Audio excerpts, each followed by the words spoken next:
তোমাকে আমি একটা জিনিস দিতে চাই।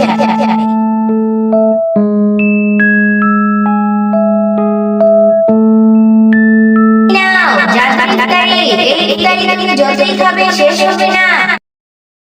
ও মা, ও বাবা, কাল থেকে তো রোজা শুরু।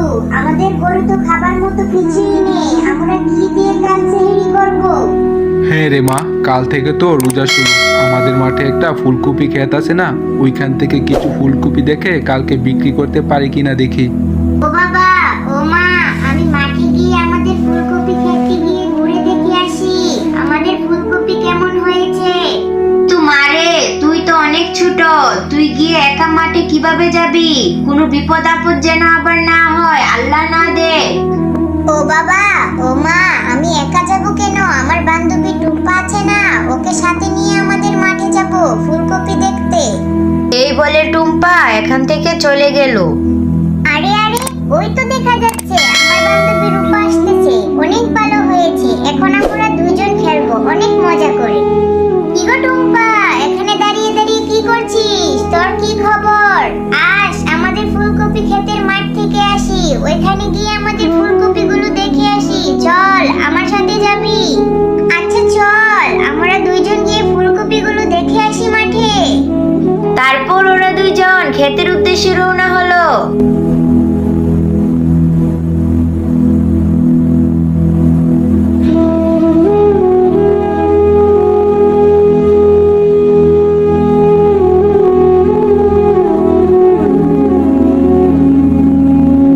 দেখ টুম্পা, দেখ আমাদের মাঠের ফুলকপিগুলো কত সুন্দর হয়েছে। এগুলো বাজারে বিক্রি করে আমরা অনেক ভালো ভালো ইফতার খেতে পারবো। এবার রমজানে অনেক মজা হবে। তারপর তারা দুইজন ফুলকপি ক্ষেত দেখে বাড়ির উদ্দেশ্যে রওনা দিল।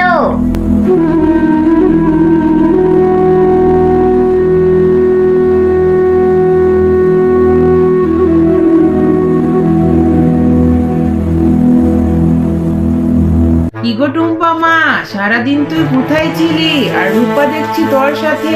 তোরা দুজন কোথায় খেলতে গেছিলি? তোকে তো খুঁজেই পাওয়া যায় না। এই তো মা, রূপার সাথে ফুলকপি খেতে গিয়েছিলাম। ওখানে গিয়ে দেখলাম বড় বড় ফুলকপি। ওইগুলো বিক্রি করে নাকি রূপার বাবা রমজান মাসের জন্য বাজার করবে। আন্টি, আমি গেলাম। আবার বাড়িতে গিয়ে বাবার সাথে ফুলকপিগুলো মাঠ থেকে তুলে নিয়ে বিক্রি করতে হবে। এখন আমি গেলাম।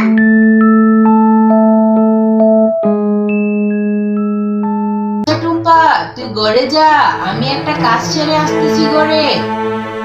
তোরা কিভাবে ফুলকপি বিক্রি করে আমাদের থেকে ভালো ভালো ইফতারি করে নিবি আমি দেখে নেব। টুম্পার বাবা, সারাদিন ঘরে বসে থাকলেই হবে? ওইদিকে খবর জানো? ওইদিকে তো রূপার বাবা মা কপি চাষ করে আমাদের থেকে ভালো ভালো ইফতারি করবে বলে কপিগুলো বাজারে বিক্রি করতে যাচ্ছে। আমি তো ঘরে বসে থাকি, কিন্তু তোমার মতো পাড়ায় পাড়ায় অন্যের ক্ষতি কিভাবে করব ওইটা গিয়ে বিচারি না। হা হা হা। সবসময় শুধু বড় বড় কথা বলা, অন্যের একটু ক্ষতি করবে তার কোনো মূল্য নেই। যা করার আমি করতেছি, তোমার কিছু করতে হবে না। যা করার আমি করতেছি।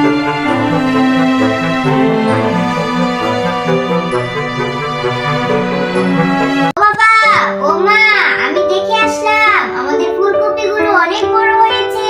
এগুলো বাজারে বিক্রি করলে আমাদের রমজান মাস অনেক ভালো চলবে। হ্যাঁ রে মা, আল্লাহ মনে হয় আমাদের উপর সহায় হয়েছে। কালকেই মাঠ থেকে ফুলকপিগুলো বিক্রি করে বাজারে নিয়ে যাব, আর বাজার থেকে রমজান মাসের জন্য কিছু বাজার করে আনবো। পরের দিন টুম্পার মা ফুলকপিগুলো নষ্ট করতে আসলো। বাহ, মাঠে তো দেখছি ভালো ফুলকপি ফুলিয়েছে তারা। এগুলো কোনোভাবেই বাজারে বিক্রি করতে দেব না, কারণ এগুলো বাজারে বিক্রি করলে ওরা আমাদের থেকে ভালো ভালো ইফতারি করে ফেলবে। তাই এগুলোতে এখন এমন এক বিষ স্প্রে দেব, কয়েক ঘন্টার মধ্যে এই ফুলকপিগুলো পচে যাবে, আর কোনোভাবে তারা বাজারে বিক্রি করতে পারবে না। হা হা হা, হা হা হা। ক্ষেতের মধ্যে এখন এমন বিষ স্প্রে মারতেছি, কয়েক ঘন্টার মধ্যে এগুলো পচে যাবে, আর তোরা এগুলো কোনোভাবেই বাজারে বিক্রি করতে পারবি না। দেখবো তোরা এগুলো কিভাবে বাজারে নিয়ে বিক্রি করবি। ও গো রূপার মা, তুমি ঘরে থেকো, আমি একটু ফুলকপি ক্ষেতের মাঠে গেলাম ফুলকপি পাড়তে। তুমি রূপার খেয়াল রেখো যেন কোথায় না যায়। এই বলে রূপার বাবা কপি পাড়ার উদ্দেশ্যে রওনা দিল।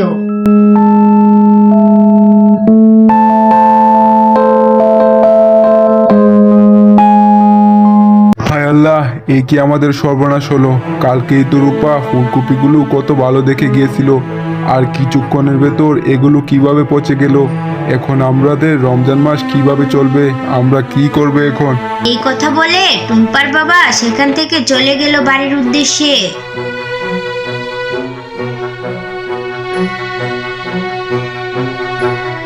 টুম্পার মা, ও টুম্পার মা, ঘর থেকে বেরিয়ে আসো। এই দেখো আমাদের কি সর্বনাশ হয়ে গেল। কি আবার সর্বনাশ হলো? আর তোমার হাতে ফুলকপি কোথায়? ঝুড়িতে তো কোনো ফুলকপি দেখতেছি না। আমাদের মাঠে গিয়ে এখনই দেখে আসলাম কিভাবে যেন ফুলকপিগুলো পচে গেল। এখন আমরা কি করব? কি বিক্রি করে আমাদের রমজান মাসের জন্য বাজার করব? এ কি বলতেছো? আমাদের এই সর্বনাশ কিভাবে হলো? কালকে তো সব ঠিকঠাকই ছিল, আর কাল থেকে তো আবার রমজান শুরু। তাহলে কিভাবে চলবে? আচ্ছা ঘরে আসো, আল্লাহ যা করে ভালোর জন্যই করে। বাবা, ও বাবা, আজকে রাত থেকে তো আমরা রোজা রাখবো, আর কাল থেকে মজার মজার ইফতারি করব, তাই না বাবা? তাই না বাবা? ও টুম্পার বাবা, ও টুম্পা, ভালোভাবে খাও। তোমরা কালকে ভালোভাবে রোজা রাখতে হবে। টুম্পা মা, যা তুই ভালোভাবে খেয়ে গিয়ে ঘুমিয়ে পড়। ঠিক আছে মা, আমার খাওয়া শেষ, আমি চলে যাচ্ছি। ও টুম্পার বাবা, আজকে তো ভালোভাবে সেহরিটা খেয়ে নিলাম, কিন্তু কালকে কিভাবে ইফতার করব? আমাদের কাছে তো কোনো টাকা নেই। আচ্ছা টুম্পার মা, দেখি কালকে জঙ্গলে গিয়ে কাঠ কাটবো, আর ওই কাঠগুলো বাজারে এনে বিক্রি করে বাজার থেকে কিছু বাজার করে আনবো। ও রূপার মা, আমি বনে যাচ্ছি কাঠ কাটতে। তুমি রূপার খেয়াল রেখো, ও যেন কোথায় না যায়।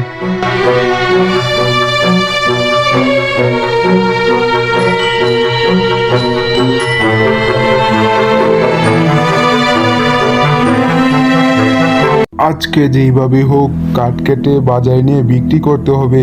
আমার মেয়েটা যে বড্ড আশা করেছে ভালো ভালো ইফতারি করবে রোজা রেখে। আজকে এই গাছটাই কেটে বাজারে নিয়ে বিক্রি করব, অনেক টাকা হবে। দুষ্টু তান্ত্রিক, আমাকে এখানে বেঁধে রেখেছিস কেন? আমার শরীর জ্বলে যাচ্ছে। কে আছো? বাঁচাও। হা হা, আজকে আমার হাত থেকে তোকে কেউ বাঁচাতে পারবে না, কারণ এই ঘন জঙ্গলে এখন কেউ আসবে না তোকে বাঁচাতে। আরে আরে, ওইদিকে তো দেখা যাচ্ছে একটি দুষ্টতান্ত্রিক পরীকে বেঁধে রেখেছে। আমাকে যেভাবেই হোক পরীটাকে বাঁচাতে হবে এই দুষ্টতান্ত্রিকের হাত থেকে। এই বলে রূপার বাবা দুষ্টতান্ত্রিকের হাত থেকে পরীটাকে বাঁচাতে গেল। আজ আমার হাত থেকে তোকে কেউ বাঁচাতে পারবে না, কোনো শক্তি পারবে না। কে আছো? বাঁচাও আমাকে, আমি আগুনে পড়ে যাচ্ছি, বাঁচাও। এই দুষ্টতান্ত্রিকের হাত থেকে আমাকে বাঁচানোর জন্য অনেক ধন্যবাদ। কিন্তু তুমি এই বন জঙ্গলে এই রোজা রমজানের দিন একা একা কি করতেছো? এখানে তো কেউ আসে না, আর এই জঙ্গলে তো কারো থাকার কথা না। তারপর টুম্পার বাবা পরীকে সব কথা খুলে বলল। তোমার কথা শুনে আমি অনেক খুশি হলাম। তোমাকে আমি একটা জিনিস দিতে চাই।